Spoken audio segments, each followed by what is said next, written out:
भारतीय जनसंघ के संस्थापक अध्यक्ष डॉक्टर श्यामा प्रसाद मुखर्जी की पुण्यतिथि आज पूरे श्रद्धा और कृतज्ञ भाव से मनाई जा रही है। भारतीय जनता पार्टी द्वारा इस अवसर पर आज गुलाउआ चौका गड़ा स्थित उनकी प्रतिमा स्थली पर पहुंचकर माल्यार्पण कर पुष्पांजलि देकर श्रद्धा सुमन अर्पित किए। वहीं पौधारोपण कर उनके योगदान को नमन किया गया। इस अवसर पर सभी बूथों में भारतीय जनता पार्टी के कार्यकर्ताओं द्वारा डॉक्टर श्यामा प्रसाद मुखर्जी को श्रद्धांजलि दी जा रही है। इसी क्रम में लोक निर्माण मंत्री राकेश सिंह ने कहा कि भारतीय जनसंघ के प्रथम राष्ट्रीय अध्यक्ष स्वर्गीय डॉक्टर श्यामा प्रसाद मुखर्जी हम सभी के प्रेरणा स्रोत हैं, जिन्होंने बिना परमिट के जम्मू कश्मीर की यात्रा कर देश को ये स्पष्ट संदेश दिया कि एक देश में दो प्रधान और दो विधान नहीं चल सकते। उनके प्रयास से ही आज कश्मीर भारत का अविभाज्य अंग है। यात्रा के दौरान उनकी गिरफ्तारी और संदिग्ध मृत्यु की कांग्रेस ने कभी जांच नहीं कराई, बल्कि तत्कालीन प्रधानमंत्री स्वर्गीय जवाहरलाल नेहरू ने तो सदन में ये कहा था कि जनसंघ की विभाजनकारी मानसिकता को कुचल दिया जाएगा, जिसके जवाब में डॉक्टर मुखर्जी ने कहा था कि हम ऐसी मानसिकता को ही कुचल देंगे। सांसद आशीष दुबे ने कहा कि भारत को एक रखने में डॉक्टर श्यामा प्रसाद मुखर्जी के योगदान को भुलाया नहीं जा सकता। जम्मू कश्मीर ही नहीं बल्कि आज बंगाल भी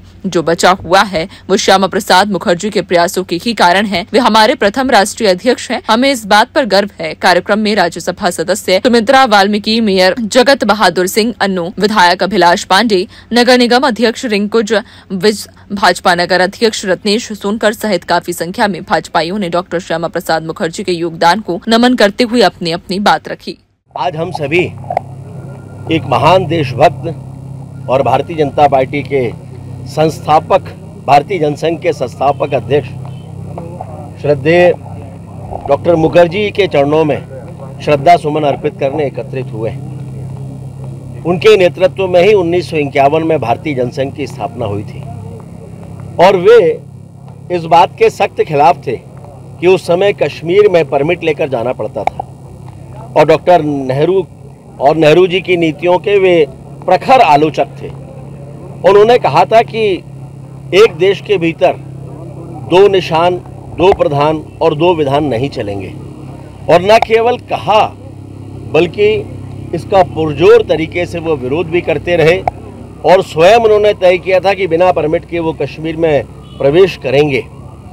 नेहरू जी ने कहा था कि वे बलपूर्वक रोकेंगे। इसकी परवाह किए बिना वे कश्मीर गए, जहां उन्हें गिरफ्तार किया गया और जेल में बहुत ही संदेहास्पद तरीके से उनकी मृत्यु हुई। पूरे देश ने और यहाँ तक कि डॉक्टर मुखर्जी जी की मां ने भी यह मांग की थी कि उनकी मृत्यु की जांच कराई जाए, लेकिन नेहरू जी ने इसे साफ मना कर दिया। अब हम सभी समझ सकते हैं कि क्या परिस्थितियां रही होंगी और जिन परिस्थितियों में उनकी मृत्यु हुई वो संदिग्ध तब भी थी और आज भी है।